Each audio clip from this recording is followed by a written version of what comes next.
Justice Shekhar Kumar Yadav ने विश्व हिंदू परिषद के एक कार्यक्रम में मुसलमानों पर साधा निशाना। मुसलमानों को कठमुल्ला बताने पर भड़के ओवैसी, पूछा अल्पसंख्यकों को कैसे मिलेगा न्याय।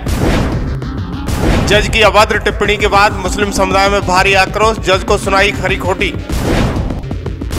इलाहाबाद हाई कोर्ट के मौजूदा जज जस्टिस शेखर कुमार यादव ने विश्व हिंदू परिषद के एक कार्यक्रम में समान नागरिकता संहिता समेत कई मुद्दों पर अपनी बात रखी। इस दौरान उन्होंने अपने कई विवादित बयान भी दिए। जस्टिस एसके यादव ने अपने बयान के दौरान मुस्लिम समुदाय के लिए कठमुल्ला शब्द का इस्तेमाल कर दिया। उनके इस बयान की काफी आलोचना की जा रही है। हैदराबाद सांसद AIMIM प्रमुख असदुद्दीन ओवैसी ने भी जस्टिस एसके यादव के बयान पर तीखी प्रतिक्रिया दी है। उन्होंने सोशल मीडिया प्लेटफॉर्म X पर पोस्ट लिखा है कि सरदार वल्लभ भाई पटेल ने नफरत और हिंसा की ताकत होने की वजह से ही VHP पर प्रतिबंध लगाया था। लेकिन जो कठमुल्ला है, जिसे कह लीजिए आप, सब गलत है, लेकिन कहने में बुरी से नहीं है, क्योंकि वो देश के लिए घातक है। वीडियो में मुसलमानों के लिए कठमुल्ला जैसे शब्द का इस्तेमाल करने वाला शख्स कोई ऐरा गहरा व्यक्ति नहीं है, बल्कि इलाहाबाद हाई कोर्ट के जज हैं। नाम उनका जस्टिस शेखर है। अब जिम्मेदारी पद पर बैठे व्यक्ति जिनके आगे लोग न्याय की गुहार लेकर जाते हैं, वो ऐसे शब्दों का इस्तेमाल करेंगे तो खबरें और सुर्खियां तो बनेगी ही, और साथ ही आलोचना भी ऐसे ही होगी। वीडियो को शेयर करते हुए नगीना के सांसद चंद्रशेखर आजाद ने भी लिखा है। दरअसल प्रयागराज यूपी में विश्व हिंदू परिषद के कार्यक्रम में हाई कोर्ट के जस्टिस शेखर कुमार यादव का बयान न्यायिक गरिमा और संविधान के धर्मनिरपेक्ष मूल्यों और समाज में शांति बनाए रखने की जिम्मेदारी का गंभीर उल्लंघन है। अपमानजनक शब्दों का प्रयोग न केवल असंवेदनशील है, बल्कि ये न्यायपालिका की निष्पक्षता पर भी प्रश्न लगाता है। ऐसे बयान समाज में सांप्रदायिक वैमनस्यता को बढ़ावा देते हैं, जो न्यायपालिका जैसे पवित्र संस्थान के लिए अक्षम्य है।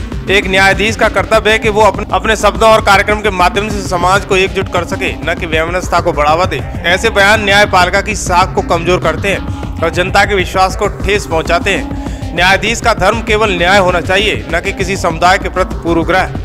वहीं असदुद्दीन ओवैसी ने भी जस्टिस एसके यादव के VHP के कार्यक्रम में हिस्सा लेने पर अफसोस जताते हुए कहा है कि भारत का संविधान लोकतंत्र है, न कि बहुमतवादी है। ओवैसी ने कहा कि जस्टिस एसके यादव ये भाषण देश की कॉलेजियम प्रणाली पर आरोप लगाता है और न्यायालय को निष्पक्ष पर सवाल खड़े करता है। उन्होंने लिखा कि VHP के कार्यक्रम में भाग लेने वाले व्यक्ति के सामने अल्पसंख्यक पक्ष न्याय की उम्मीद कैसे कर सकता है। उन्होंने अपनी अगली पोस्ट में लिखा कि एक हाई कोर्ट के जज ने कठमुल्ला शब्द का प्रयोग किया है और भारत में मुसलमानों के लिए शर्त निर्धारित की गई है।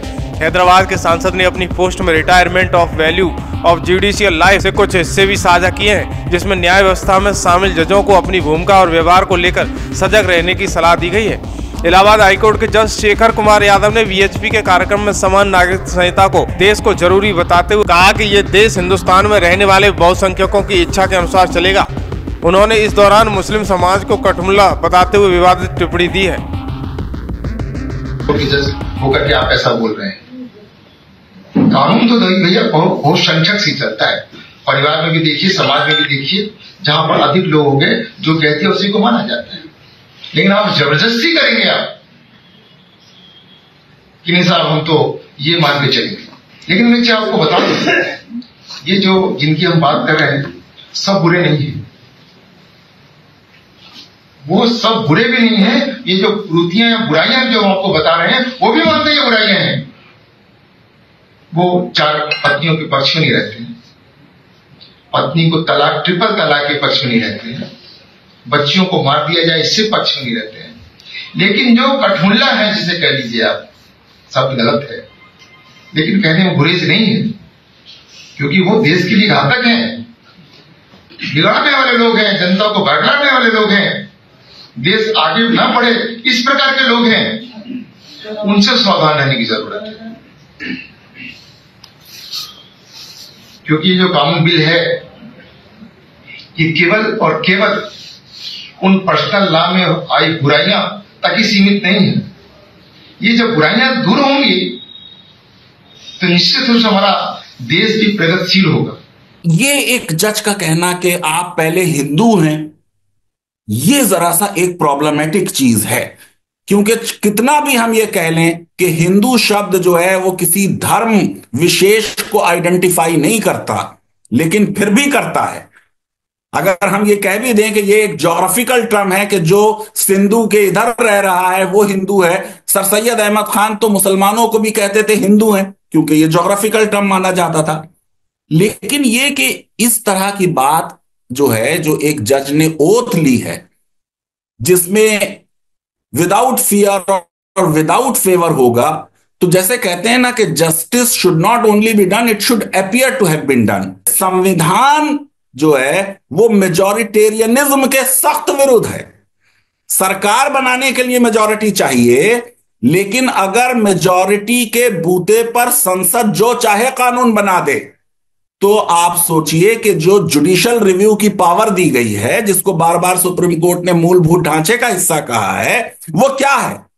जुडिशियल रिव्यू ये है कि अगर संसद ने कानून बनाया मेजोरिटेरियनिज्म कर और वो कानून संविधान के विरुद्ध है, तो सुप्रीम कोर्ट के जजेस उस कानून को निरस्त कर देंगे। आपको एग्जाम्पल देता हूं, national judicial appointment commission act, Modi सरकार का पहला बड़ा बिग टिकट रिफॉर्म आते ही किया 2014 में, लोकसभा में सर्वसम्मति से पास हुआ, अपोजिशन भी साथ में थी पूरी, राज्यसभा में भी सर्वसम्मति से पास हुआ ऑलमोस्ट, सिवाय राम जेठमलानी ने विरोध किया उसका।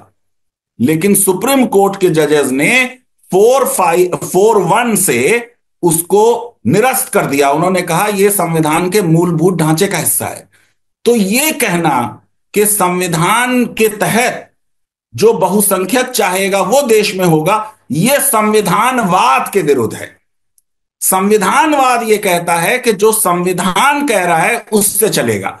और यूनिफॉर्म सिविल कोड पर संविधान यह नहीं कहता कि आप यूनिफॉर्म सिविल कोड बनाओ, वो कहता है बनाने की कोशिश करो, एंडेवर करो। वो एंडेवर अभी तक सरकारों ने नहीं किया, कोई ब्लूप्रिंट हमारे सामने नहीं रखा।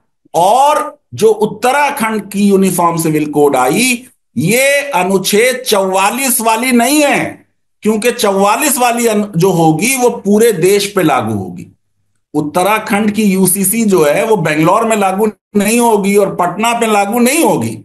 इसलिए ये आर्टिकल 44 नहीं है। जो राज्य सरकारें या राजनीतिक दल चुनावों में यूनिफॉर्म सिविल कोड प्रॉमिस कर रहे हैं, वो संविधान के विरुद्ध जा रहे हैं।